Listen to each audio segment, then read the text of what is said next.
So I want to talk about IoT devices in this video, and I did at some point in time talk about, I think, this particular standard. I don't remember exactly when, but it's very clear for me now that I handed my master project, and I did it in it's a thesis about IoT devices and their insecurities in the homes.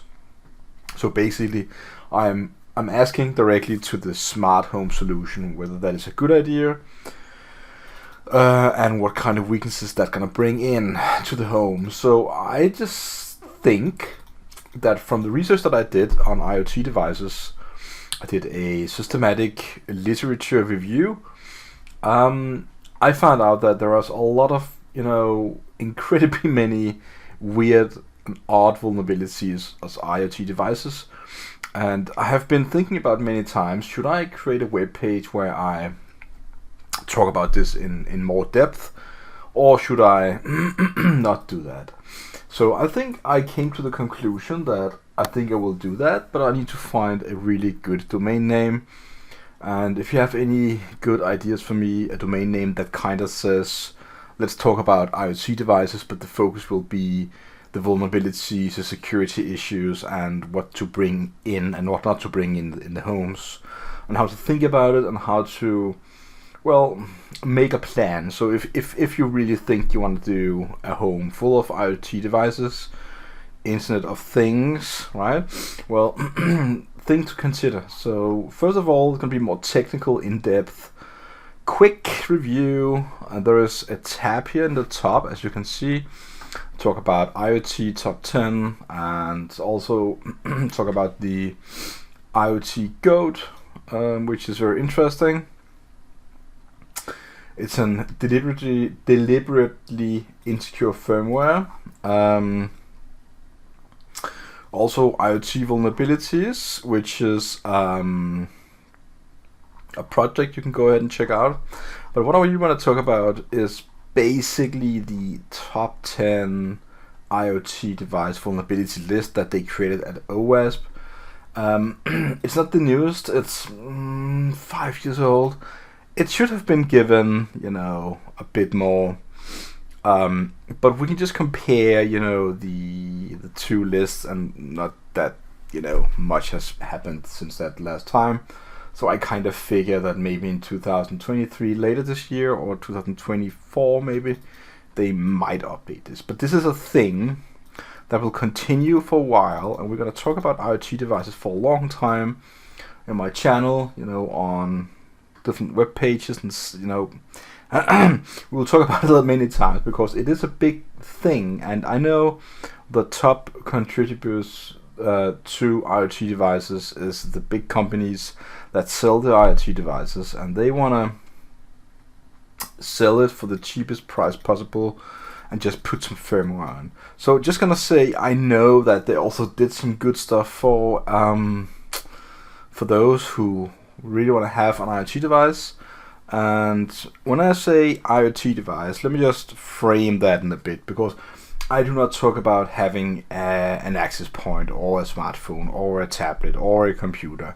I'm not talking about having a standard thing. I'm talking about all the other things you have that you put on the internet, stuff like weird printers or coffee machines or robotic vacuum cleaners, smart light bulbs, whatever, right? There's a list here of vulnerabilities. We can just, briefly go back to the overview so we can get the picture. Where was it? There. And the overall picture is... Did they actually take it away? I think it's on main. There you go. As you can see, it's weak, guessable, and or hard-coded passwords. Just the fact that a top one talks about hard-coded passwords really set me off in so many unsettling, semi-angry ways. And it is a big problem. You might be a newcomer to my channel. You might be a non-technical minded person. I don't know. You might be a highly technical minded person. Again, I don't know. I don't really care. The thing is, we cannot bring in all these weird IoT devices, because if you're gonna go down to a shelf in Walmart or any whatever tech mall, whatever you call it, if you have a special boutique brand that only sells electronics, electronic store, and look at the top 10, you just pick, not top 10, just pick 10 IoT devices. I'm going to guarantee to you that there is probably in the area of 30 to 60% of those that's going to be vulnerable all the way. And that is really bad.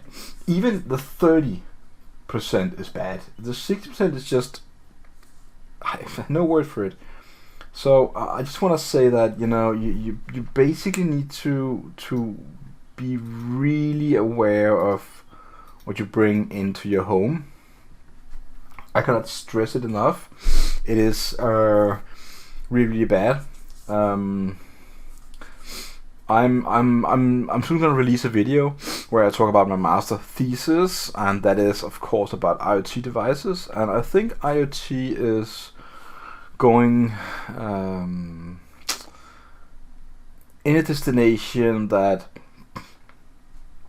is better, but we need a standard for how to develop IoT device. Whenever a company develops something that should be put on the internet, I don't really care what it is. If it's a light bulb or vacuum robotic cleaner, it couldn't care less.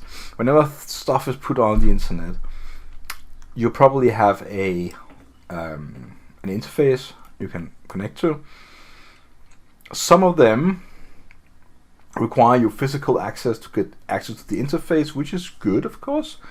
But most people, non-tech people, do not even know how to buy the right cable to put in the IoT device to a computer, and who do even have this kind of network cable RJ45 cable connectors.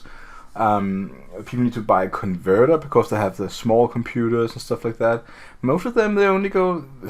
How many do actually have a laptop? They do it through the phone or the tablet. That is really, and so many things can go horribly wrong when you put stuff on the internet. And looking on the list here, just look at the number 10. Lack of physical hardening. Lack of physical hardening measures allowing potential attackers to gain sensitive information that can help. And if you remote attack to take local control of the device. It's like, wow. Incredible. Insecure default settings. Lack of device management. Insecure data transfer and storage. Insufficient privacy protection. Use of insecure outdated components. Lack of secure. This reminds me of back in 1995 when you put stuff on the internet. Everything was vulnerable back then. Every single web server was like horrible vulnerable. Every server was vulnerable. No one cared about security. Alright, so now we're back again. 1990s for IoT devices, and it's like, oh my god.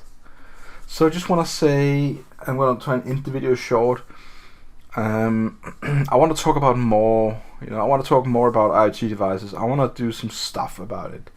And you can go on and do whatever room on Try Hack Me and do your MQTT or MQQT, whatever they're called, protocol hacks and stuff like that, and say like, oh, see what I can do, I hack a web camera.